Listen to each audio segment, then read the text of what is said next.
so afraid it'd be too hot and I might just be speaking to the birds in the rafters, and I didn't want that. So, but I appreciate y'all weathering it and taking the time. And I greatly enjoyed researching about the Crocker Ranch. Like Nancy mentioned, I was familiar with it just because we had lived there. But then, as I did the research, I learned so much more about them, Chase County and the Flint Hills, in doing it. There were a lot of good resources that I had as I was looking through this. And like I said, it has a special place and meaning to me, and we'll get into that towards the end of the presentation. But the main point of this presentation is about the Crockers and kind of what they did. Now, just as a disclaimer, as I was doing my research, I would get varying accounts on different things. Sometimes there might be amount of head of cattle they were running or the amount of land that they owned or leased, so there may be some variances. I went with some of the, the numbers that I saw, and sometimes I went with the big ones because that kind of sounded like what the Crockers would do. They would kind of go big or go home, when they operated. So that's what I did, but there may be some, and I apologize if somebody may know a more accurate number. So I think we'll go to the next slide here. And so I've kind of broken it out here into 6 sections. We'll kind of just talk a little bit about the Crockers so everybody can kind of get the names of who we're talking about and kind of the genealogy, and then kind of approach it in a chronological order of how the Crockers arriving here and then getting to the ranch, and then just briefly closing out, a little bit about us. So we'll go next slide. So just before I start, I'd like to give out, some of my sources and a shout out, especially to Don Sisson down at the Chase County Historical Society and Museum. She was a great help, helped me find a lot of good information and dates and about people and when things happened. And then also had a lot of good books. The Chase County Historical Sketches, those are really good. And then the other 2 books, The Ghost Settlement and then The Flint Hills Cowboy Tales with Jim Hoy and that, those were good. I would start reading some of that, and then I just kind of keep going because it's fun. You start realizing where they're talking about, and you can, like, I know where that is, and this was stuff that happened back in the day. So the authors did an amazing job on that. And then I have, I happened to have a lot of some of the original records of the Crockers, and this was their ledgers, checkbook, registers, board minutes, and photographs, and so those were good too, and we'll see some of those as we go through the presentation.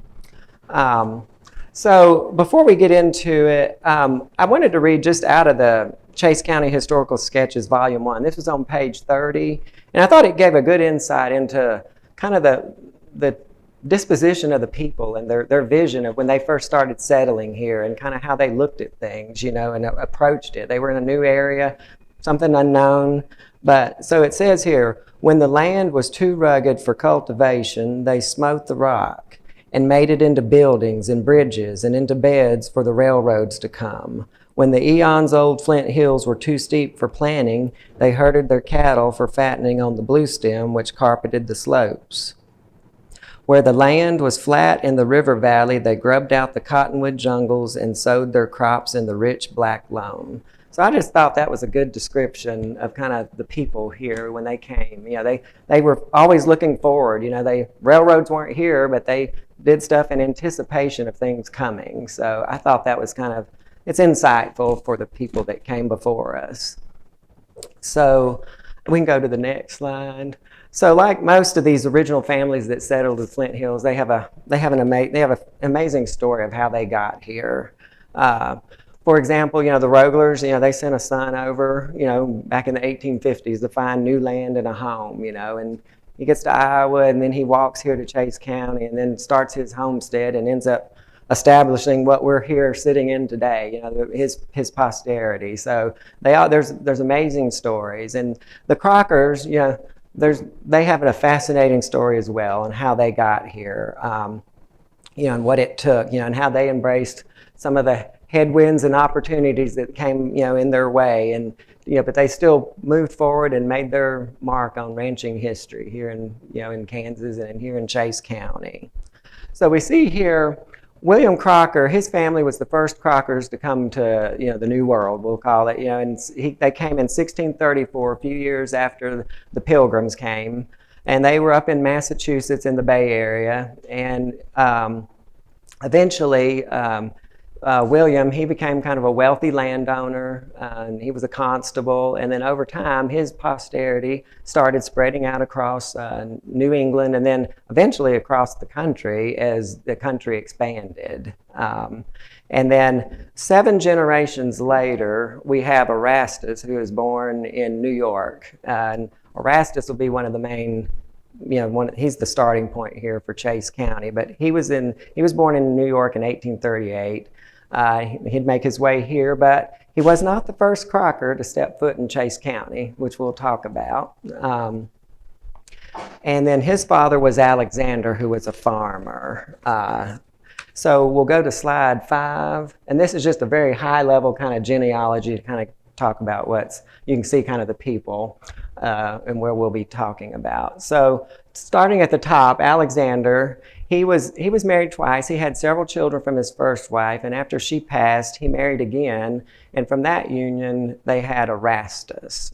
And then Erastus he was married twice as well. His first wife died not too many years after they came to Chase County, and then he remarried and married Anna Gray, and from that union, they had Edward and Arthur, and they married 2 of the Brandley daughters, who were from a prominent family here in Matfield Green back in the day.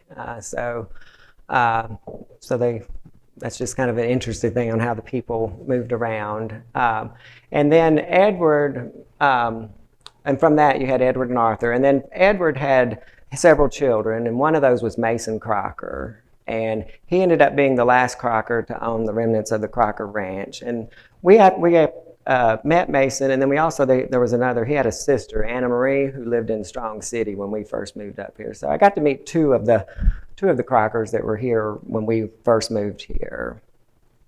So let's go to slide 6. So this is just a brief kind of map to show the path. Like we said, they came from England in 1634. In the 1830s, Alexander, several decades, a couple of centuries later, they're in New York. Alexander moves his family to Battle Creek, Michigan, and that's where Erastus kind of grows up. And he ends up marrying a few years before the Civil War, and he has some children before that. And then he goes off to the Civil War and fights, and he was in some of the major battles. He was at Gettysburg, and he happened to be up at the end in Appomattox at the end of the war.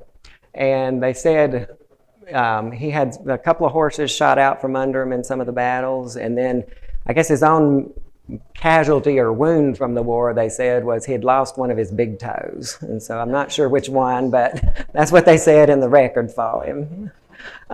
So eventually, after the war ended, the Army sent him over to Fort Leavenworth, Kansas in 1865, or it was really at the beginning of 1866. And so he was there for the remainder of that year, and then he got discharged at the end of December 1865. And they said the letter, when he was discharged, they described him as 5 foot 11 inches. He had fair complexion, blue eyes, and dark hair. So he seemed kind of tall. You don't feature tall people back then just based on the heights and things. You see old beds and they're short, and so he seemed to be a tall one. And so then he started making his way to Chase County then in March of 1866. So we'll move to slide 7. So like you said, he came here in March, and he acted like he knew about some land here. He acted like he knew where he was going, because he had his wagon and he was coming down the Cottonwood River, and he ended up stopping a few miles east on the Cottonwood River of present-day Cottonwood Falls. And he saw a house, and he wanted to kind of see if they could knock on the door and see if he could spend the night there, And so he knocked on the door, and then for me, I'm assuming he kind of had a what in the tarnation moment, because when the door opened, it was his brother, Asheville, his half-brother, that they had lost contact way before the war, and then nobody knew where anybody was. And I don't know how the odds of that work out, especially back in the day, but his brother was there, so I'm sure they had a nice talk that evening. And so then the next day, he makes his way up the South Fork of the Cottonwood River and up to the creek right here behind us, which was called Crocker Creek. And then he started setting up his homestead. He had purchased a claim relinquishment from Isaac Jones was the name. And fortunately for Erastus, there was, Mr. Jones had planted wheat. So he had a crop in the ground when he took over the land. And so he harvested that wheat, and then he took it up to Lawrence, Kansas, and had it ground into flour, and then he went to the Indian Territory and sold it. And so after he paid for his claim relinquishment and all of his expenses, he had $800 left over, which was, if I did my calculations right, it was around $17,000 in today's dollars. So he was starting out pretty good, I guess, So then later he brings his family down shortly thereafter from Michigan, and they start building their homestead. Like I said, his first wife dies in 1871, and then 1872 he marries Anna Gray, which we have Edward and Arthur from. So he became very prominent in the county and in this region down here in the southeastern section of the county. He was a legislator. He's in the state legislature. He was on a lot of boards and committees down here in the day, and I think there was a Crocker school that he set up before they built a main one here in Matfield. So they were, he did pretty good, but unfortunately, he did not get to live here too long. He was only here about 10 years, and then he died. And then his wife, and it was really just Edward and Arthur were the children. The other children from his first marriage were kind of a little older. And so shortly thereafter, 4 years later, their mother, Anna, marries a William Dunlap. He was from here, I think in Strong City, but he was into the cattle business and ranching and was kind of well known for that. And so he was the one that was very influential in getting Edward and Arthur trained and passing that knowledge down, which they kind of latched on to and took it to a whole nother level, as we'll find out. Let's see, so I think we will now go to slide 8. So, as we see here, over time, Edward and Arthur, they pulled together a very large ranching business that spanned several states. It was Kansas, Oklahoma, Texas, and Arizona. And this is where some of the numbers may be on or off, but in some of the accounts it showed they had like over 100,000 acres of land that they owned and leased, and a lot of it was leased land. I saw a lot around here. I saw references to 8,000 to 10,000 acres that they owned here, but not exactly sure on the amount. They leased a ranch out near Hays, Kansas as well. And in the Flint Hills here, they had farming and ranching in Chase, Butler, and Greenwood counties. But I think an example of how expansive it was they had it was a partnership. They had an interest in this ranch in Arizona, the Double Circle Ranch. And it was around 1 million acres and could run around 25,000 head of cattle. So I don't know how much of it they utilized, but Arthur would spend a lot of his time out in Arizona managing that between there and Bazaar, because Arthur lived in Bazaar mostly, when he was here. They did try some of their hand in oil, I guess, where some of the land they had in Butler County, but nothing came of that. I guess they were just a little outside the oil patch. And we see here on the bottom, hopefully people can see it, it's at the bottom, that was the Crocker brand. It was a letter C with a plus sign right up in the top right corner of it. And on the right side, we have the pictures of Edward and Arthur, and they're probably in their 30s or somewhere in there based on some of the dates I've seen. All right, so now let's go to the next slide. So I think in addition for them being known about their large ranching operation, they became equally or more well known for their purebred Herefords. They started their Hereford, acquiring their herd about 1900. They started out with about 600 cows, and they said they were known for their expertise in purchasing extremely well-bred bulls and cows. And they said they were usually the most significant buyers at the Hereford sales as they started trying to acquire all of the herd and get into this. And then they got very adept at the breeding of it. It said one of their reports had a breeding herd of some 5,000 Herefords that they had here. And because of their adept in buying the right cattle and the right bulls and they had the right breeding, they did it said a significant portion of the herd became registered, which was a good thing when it came time for the production sales.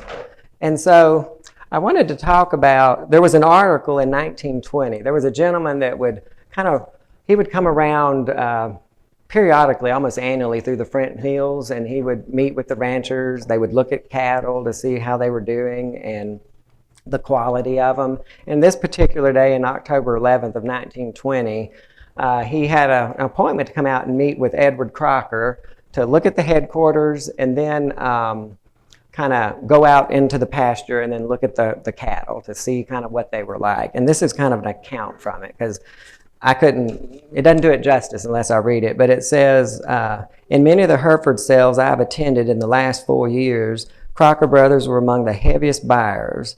They always bought the best cattle. So I was prepared to see some exceptionally good Herefords. But the first herd of breeding cows we drove through was a revelation. There were about 300 cows in this herd, most of them calves at foot. And I can truthfully say that I've never before seen 20 cows in one herd, which would average up with 90% of these 300, or possibly 100%. They seemed to me to be about as uniform and universally without fault as could be found. The cows were all great broad-backed matrons. The high tailbone was missing, the backs were broad and did not peter out at the rear, and as for thick loins, they surely had them. The size and scale of the bone of these cows are such that even Jake Southard, who is the crankiest of all cranks on these points, threw a fit every time he looked at them. So it gives you an idea. They must have been pretty impressive. He said the heifers and the calves were just as top as were the mother cows, and showed that none but the best of sires had been used. If ever the sight of a herd of cattle could inspire men to breed up, weed out, and only own better livestock, the magnificent herd of the Herefords that graced the Crocker pastures would furnish the inspiration. The superior herd of cattle is a living monument to Ed and Author Crocker. So I read that and I was kind of like, wow, that's quite an endorsement. And so I don't know if Edward slipped him some money, before they drove out or before he wrote the article, but that's quite a gushing review, to say the least, on that. So over here we have, on the right side is a picture. I have some of their original stationery that the Crocker brothers had for the ranch. They had several versions. This was one, and so that's what we kind of see on the right. And it says they would have Hereford cattle, and they would do a production sale where they'd sell 100 to 200 bulls each year. So, but as we come later, they get even bigger than that. These sales do. So it's kind of amazing what they do. So we'll go to the next slide. And so typically, typical year or season for the Crocker brothers would be they'd have their cattle that were coming in from Arizona, Oklahoma, and Texas. They'd come either by driving them here or by the railroads once those arrived. And there's an account here that is good too. This is from 1913 in April, and it's from the Strong City newspaper, I believe, the News Current back in the day. And it's saying the first big shipment of western cattle to be brought to Chase County for the grass season this spring arrived last Thursday. A train load composed of 20 cars and containing 32 head to a car were brought in from Amarillo, Texas by the Crocker brothers of Bazaar. This is the first shipment of a bunch of 3,000 head, which will be brought to the grazing sections of this county by the Crocker brothers and Burnett's in the next few weeks. Then it says no less than 1,000 carloads of cattle it is estimated will be unloaded at Bazaar this spring to be grazed in the southeast part of the county. So that's a lot of cattle. That's like around 32,000 head or so, based on the carloads, 32 to a head, a car. So that's a lot of cattle coming in. And so here, they would usually hold a production sale about twice a year. We're fortunate to have an original copy of one of their production sales catalogs from 1921, and we'll get to that here in just, I believe, in the next slide. But in it, it mentions, when they would have the sale, the Crockers offered free transportation from Strong City, and then they also included some language that says you attend the sale at your own risk. So I was like, even back then, they had to protect themselves from lawsuits. People were lawsuit happy back then. But apparently there was a legendary production sale in October of 1920, and they said it was kind of a first of a kind. The Crockers were planning to sell 1,000 of their purebred Herefords in one day. And then to do that, they lined up all the transportation. They hired a bunch of local auctioneers, and then they had, which I can't verify this, but it showed up in several newspaper articles, but they said they had a pavilion built at the headquarters that would seat 3,000 people and for the sale, and they had a 40-pen stockyard by the pavilion so they could facilitate the movement of the cattle through this for the sale and the auction to happen. So I think that gives you another scale of just either what they were thinking and a vision of how insight into how they operated. And the picture over here, this is the stone loading chute. It's up at what was called Crocker Springs. It's just about a mile or two north of Bazaar on Highway 177. It's on the west side of the highway, kind of right there up on the hill. And we used to use that sometimes when we were there back in the 80s. So the next page, we'll go to the next slide. Here we go. Now this is the picture of the 1921 production sale, which I have here. But it shows, the date and the cover of it. But also, it's interesting to see, they had 108 head, I believe, they were going to sell in this particular time, and you can see these were two bulls, but you can see the pedigree on the breeding of them. So people knew, they were getting a quality cow or a bull. But he did it for all of them. The cows and the bulls had the pedigree for them. And so there was a thing here I'd like to read, kind of the terms and conditions if you bought one of the cows, or one of the breeding animals. It said, all animals of breeding age are guaranteed breeders. Females in calf or with calf at foot are considered breeders without further guarantee. All animals are guaranteed to be without known defects, but nothing further. Breeding list included in this catalog with each tabulation is not a guarantee that each animal is in calf to such service. Any cow purchased at this sale must be kept 6 months by purchaser. Then if not with calf, she may be returned to the farm, and we will give another cow of equal value, or will keep the cow 6 months. And if she proves at the end of 6 months to be a non-breeder, we'll refund the purchase price. Then it says, all cows over 9 years old are not guaranteed breeders. So you're on your own on that one. So that's just kind of interesting. They have what they would do and what they would guarantee. So we'll go to the next slide here. So the Crocker Ranch, they kind of had some unique characteristics, and they embraced advancements in machinery and also medical treatments. As I was reading through some of the books, I think in one... I think it's Cowboys of the Tall Grass, I think it's the one that Jim Hoy wrote. They talked about the chuck wagon, and they said that was not common here. And the Crockers, they could have been like one, if not the only one, that used a chuck wagon. And so they would put it out like when cattle were coming in and they were starting to move them out to wherever they were going to graze them for the year, or if they were doing stuff in the middle of the year or shipping them, the chuck wagon would be sent out to some midpoint so the cowboys could all go and eat and do what they needed to do, and then it would get moved around as needed. They were some of the early users of the first forms of cattle guards between their pastures instead of just kind of wire gaps. So they experimented with those. And then they were also on the forefront in helping test the blackleg treatment, so that they could, and they used that as to help, with their younger cattle to make sure they wouldn't get that disease. Now, apparently the cowboys, people like to work for the Crockers. They paid well, they had good cooks, and they said they had good horses, and that's why they said the cowboys liked to work for them, because of the quality of their horses.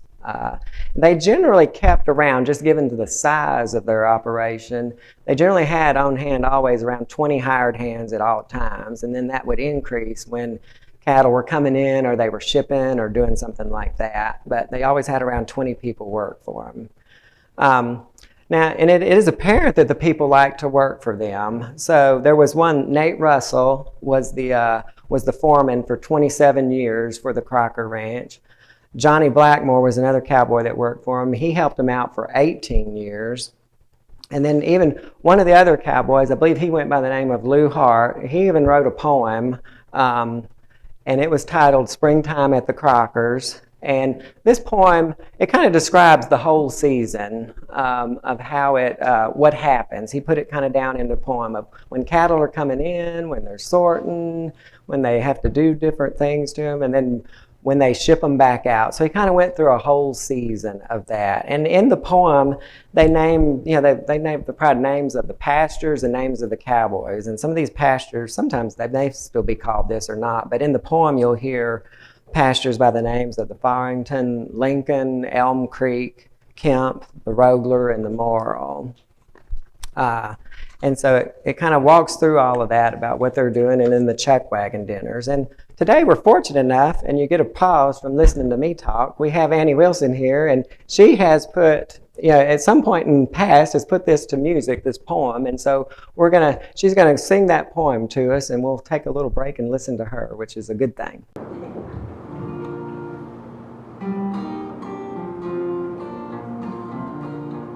In the valley of sight to turn my thing on. This would be better at that point at you, sorry. Okay. In the valley of the South Fork, many, many miles away, that's where the Crocker brothers have ranched for many a day. In the spring, when sun-warmed south winds green the pastures near and far, then boys to work for the Crockers with the cattle at Bazaar.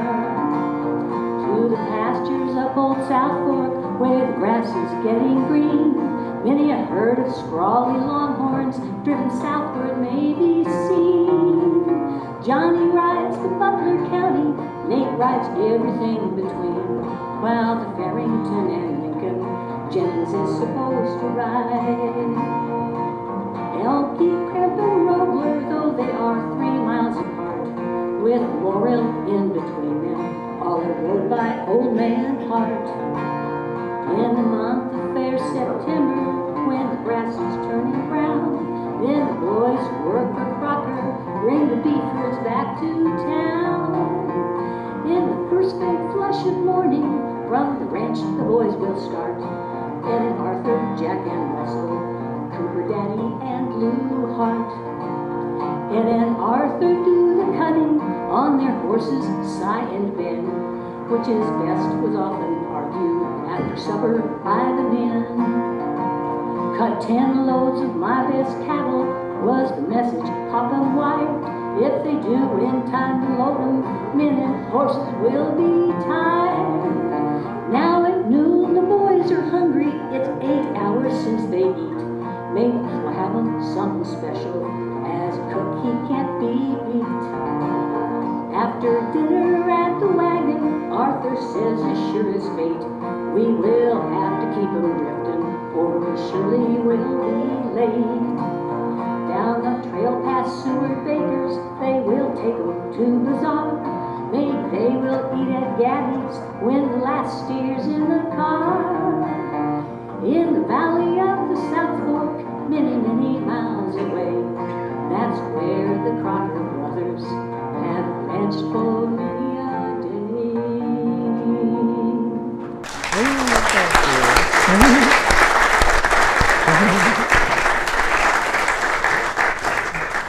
Thank you so much for that. And the words of that are in the book that Jim Hoy wrote, and I forget the title, I think is Cowboys of the Tall Grass, but it's in there.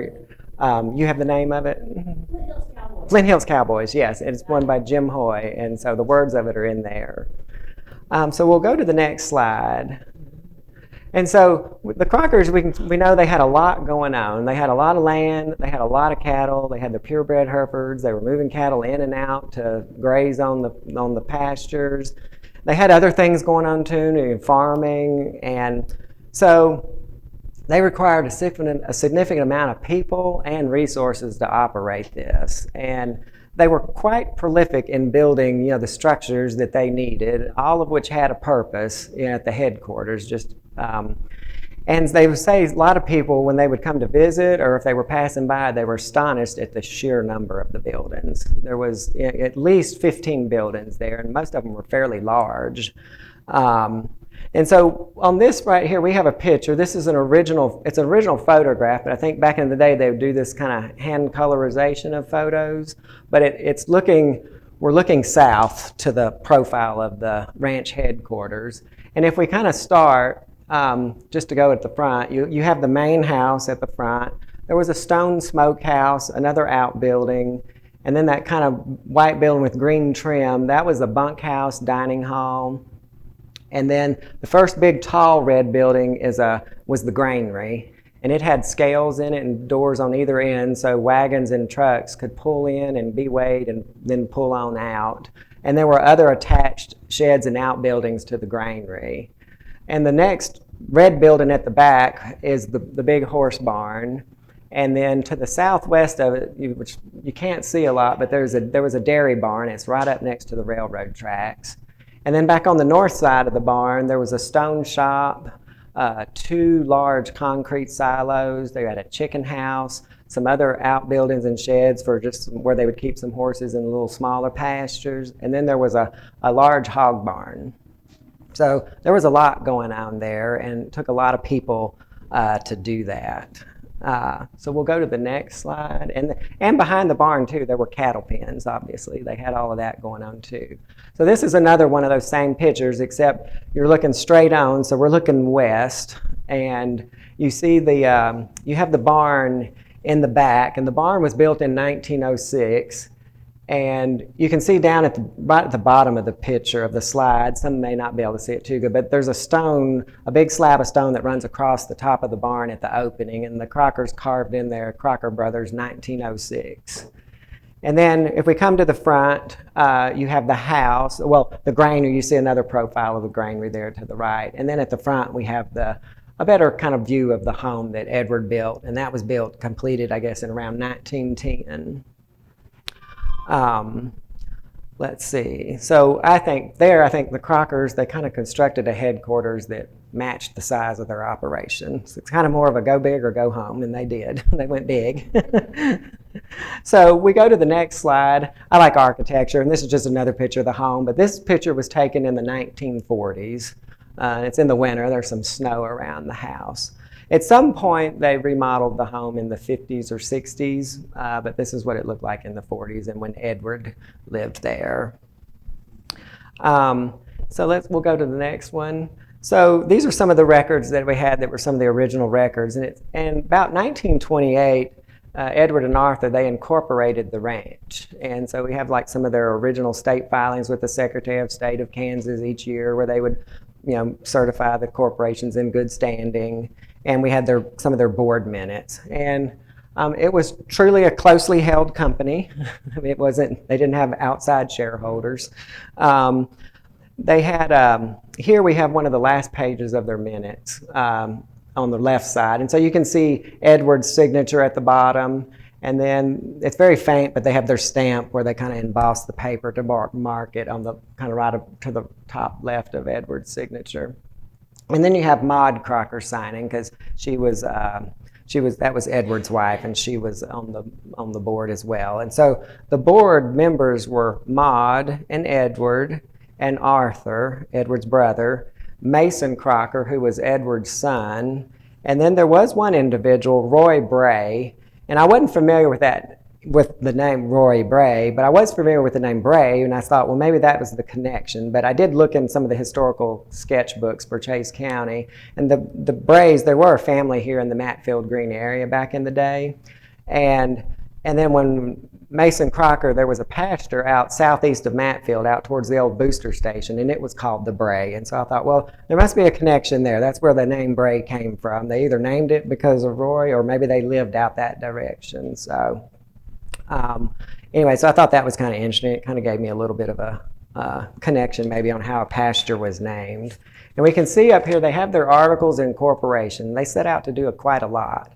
It said to raise, buy, and sell and deal in livestock and agricultural products, and to purchase, acquire, own, hold, and lease, mortgage, or otherwise dispose of real estate or livestock incidental thereto.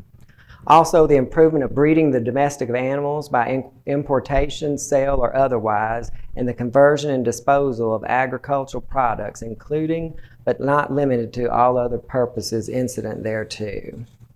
So that's what they kind of set out to do.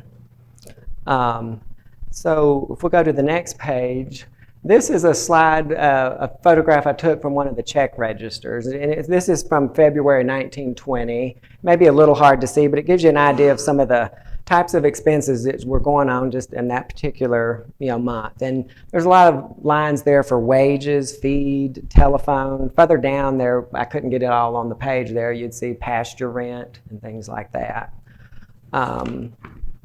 And when you're looking through these records, the Crockers, they had quite a few bank accounts. They would write the name of the bank account at the top of the ledgers and the journals.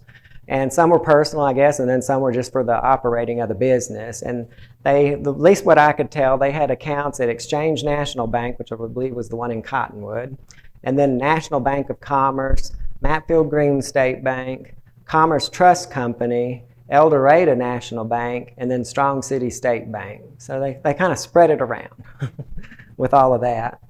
On the next slide we have, I saw a lot of these. They wrote on backs of paper. Sometimes it would just be a paper on stationery. This is another version of the ranch stationery.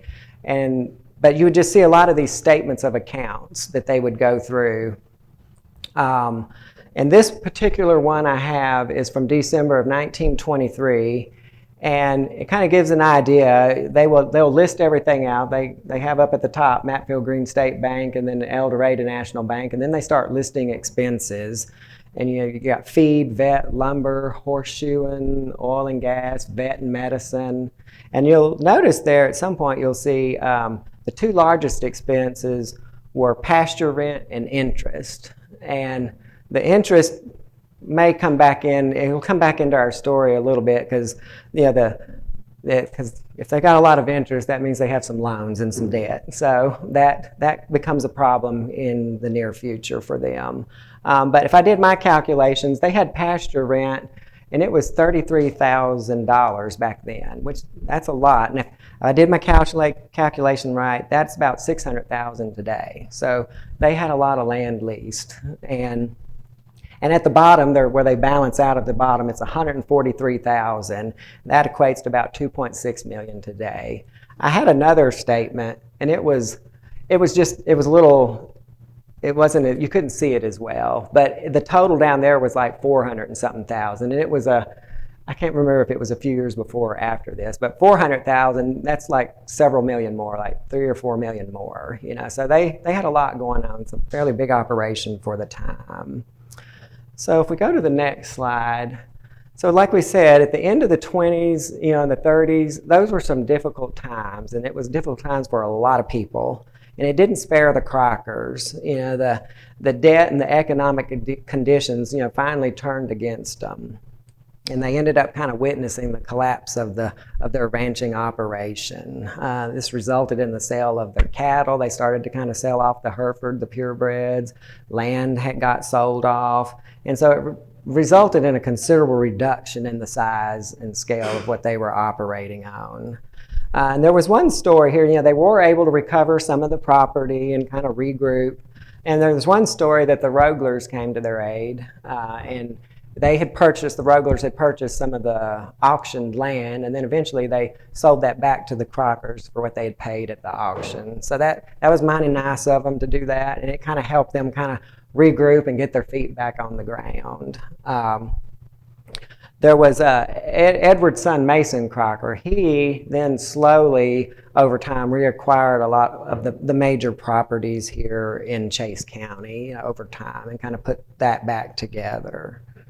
On the next slide, we have, this is one of the board meetings in 1928.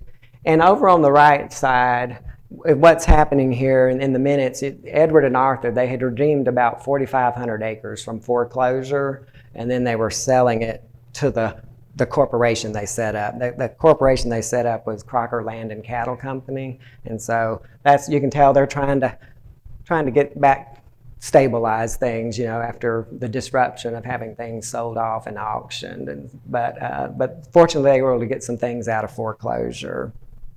But I think what's good for here is, that wasn't a fun time for them, I'm sure. It was probably stressful and just, I wouldn't want to go through that either, But what I took from it, they persevered and they were able to continue. They didn't let it get the best of them, and I think that's a good thing to take from that. And so Edward, this was like in the late 20s and early 30s, and so Edward continued residing at the headquarters until he died in 1944. And one of the articles that when he passed, it said, a newspaper article said that with the passing of Edward Crocker goes one of the foremost cattlemen of this county.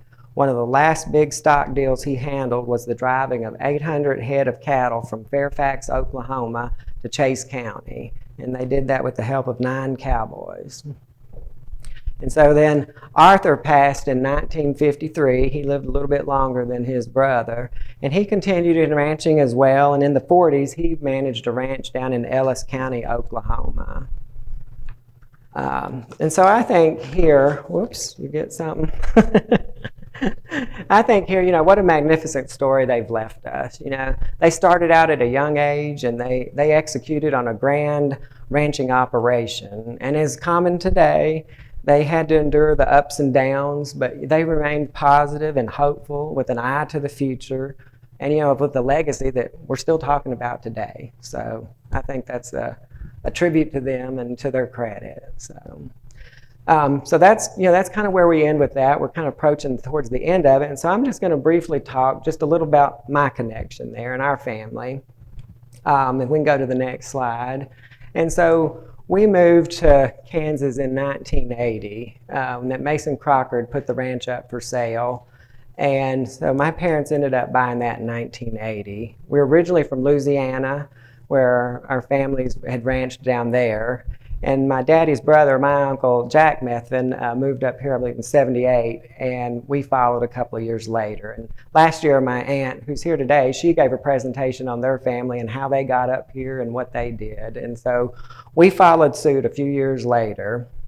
And so in the summer of 79, my parents came up here and they looked at it and they fell in love with the place and the Flint Hills. It was just such a good environment for ranching, and the grass and, the climate was good. It's kind of like Louisiana today, though. It's very humid. And so they ended up purchasing that. And so we arrived in Chase County at the Crocker Ranch on January 18th, 1980, and it was cold. It was dark, it was late, and it was kind of snowy. And we got in there, and there was Mason had left logs in the fire, and so that was very nice of him to do that for us, and so we lit it. But there were 2 thermostats in the dining room, and one was for the heater that would turn the radiators on, and then one was for air conditioning that was on the first floor. My daddy couldn't remember what Mason had told him, and there wasn't a little sticky note back then to put up on the wall there. And so Daddy picked one, and as usual, as those things go, he picked the air conditioning, and so it made the house colder than it always was, So, but eventually we settled in, and we Daddy started learning and doing what to do. And Mason had done a wonderful job in helping explain things, what things are done there, where things were at. And at that time when we purchased it, the Crocker Ranch at that time included it had about several hundred acres right around the house and behind the railroad track. And then there was Crocker Springs up north of Bazaar, just a mile or two, that split the highway there, 177 on both sides. There were several thousand acres there. And then southeast of Matfield, out towards the booster station, there was the Cedar Creek, the Bray, and the AW is what they called it, I believe, at that time. And so we set out to kind of start dealing with that. And of course, we soon met Wayne and Elizabeth Rogler, who were very nice to us and helped us understand how things go up here. Obviously burning pastures, we'd never done that. We clipped pastures in Louisiana because the grass would just grow over everything. We didn't burn pastures. So there was a lot of new things that Daddy had to learn when he moved up here. And Mr. Rogler was very helpful. And there were a lot of other kind people here in the Matfield area when we moved here, that helped us. I probably won't be able to mention all of them, but as ones I could remember, there were the Talkingtons, the Swifts, the Burtons, the Rogers, the Cogers, the Stouts, the Petersons. They were all very kind and helped as we came here and adapted to this new environment. So that was good, and besides the work, which seemed unlimited, because our parents were very adept at coming up with things to do. And so you never said you were bored or anything like that because you were in for it at that point. So we did a lot of exploring outside, and Mama didn't want us in the house anyway. So we would circle the house, and there might be 3 cans of Vienna sausage out on the back door, just to keep us out. And we had water at the barn, so it was good, So she knew we would survive until it was time for supper or dinner time, So, but we'd go through all the buildings, and the barn, the horse barn was just huge, and the hayloft was just massive. It was like a giant gymnasium, and there was a basketball go up there, and we would kind of play basketball, and Daddy would come sometimes shoot with us as well. We'd explore the granary, but it was kind of a dark and spooky building. You were kind of just at your own in there. There were ladders that would go up and down and go down in the ground. It goes down in the ground a good little bit where they had all their little silos, and there's a large motor up in the top that the conveyor belt would hook on that would just move all the grain through the building. And then me and my sister, we liked kind of houses and going in them and just seeing what was going on. And so there were a few times we did have a few unauthorized tours of the Pioneer Bluff house here. We made our way. We would circle it too. See, can we find a weakness, a point to get in? Because we just were dying to get in and see what it looked like. I don't know why, but we were. And we eventually found an opening, and we got in, and it was a house, and we walked around, but unfortunately, there was a room upstairs that was locked, and so we're like, oh my gosh, there's something in there, and we got to find out, and so we went back home, and we got a skeleton key from our house and came back across the creek and opened it up, and it had some bedroom furniture in there, so we were kind of let down at how that went, so. But, we have a lot of memories from when we lived there. When I got home in grade school, I'd get home, and I'd help my daddy go take hay out like to the bray. And so he would drive one truck and I would drive one truck. And I'm not tall today, and I was even shorter in grade school. And so I would drive the truck behind him, and we'd go through Matfield, and the people would always tell Daddy, like, there's nobody driving the truck behind you. You're just going through. And I was so short, I'd have to stand up, hold the steering wheel, and push in the clutch and shift, and then sit back down, and go. So anyway, that was one of the activities. And I remember one time behind the barn, Daddy was breaking a horse, and he had gotten it where it was saddled and stuff, but then it started bucking with him. It started going to town with him on it, and it went, and eventually Daddy went straight up, and then he landed right on his 2 feet, which never happened to me because I got thrown several times and I would go rolling, but he landed a perfect, 10, he just landed right there, and then got back on the horse and tuned him up for that, misbehaving with him. And then there was another time when we were out at the Bray. We were in the AW pasture. And that pasture, one of the property lines on it goes right up against the turnpike, and it was right across from the Cassidy rest stop. And so it was hot one day, and so me and my brother and Daddy, we rode our horses over to the fence, tied our horses up, ran across the turnpike, and got a root beer at Howard Johnson's. That's what it was back then. And we came back out, and there were people taking pictures of our horses. I'm sure that fit some scene that people thought, oh, wow, cowboys or something here, with the horses tied up there. So that was kind of fun. My mom, we have lots of stories on my mom, but she put in every year that we were there, a massive garden, and that was a lot of work, and it was a lot of work for us. She was very good at telling what to be done, and then you had to execute on it. But she did a lot with the garden. And then one time when I got home, I had a lot of baby calves, and I'd like to raise them from the bottle. And I'd get home from school, and I'd fix them, and I had to go out there one day and to feed them. And usually there was one stud there, but for some reason we had 2. One was in the stall in the barn, and one was in the pen right outside the back. And I wasn't paying attention, or who knows what I was thinking about. And so I slid the door open to get out to the back, and that horse in the back about ran me over. I mean, he was itching to get in the barn, ran over to that stall where the other stud was, and they just tied up and just were kicking and making all this racket. And I freaked out because I thought, oh no, I always think, oh gosh, Daddy's going to get mad, And so I ran. Mama happened to be home, so I ran to the house and told Mama. And she came. Daddy had an old bullwhip. It was his daddy's, and she went and got that bullwhip and came out to the barn. And I wish it was in the days of iPhones and cameras and videos, because it doesn't do it justice. But she went out there and she started swinging that bullwhip and popping it, and she got up to the horses and popped that horse on the outside, ended up separating him and got him back out, and we closed the door and things settled down, but it was amazing to watch and see, just to see that happen, because that's something out of a movie or something.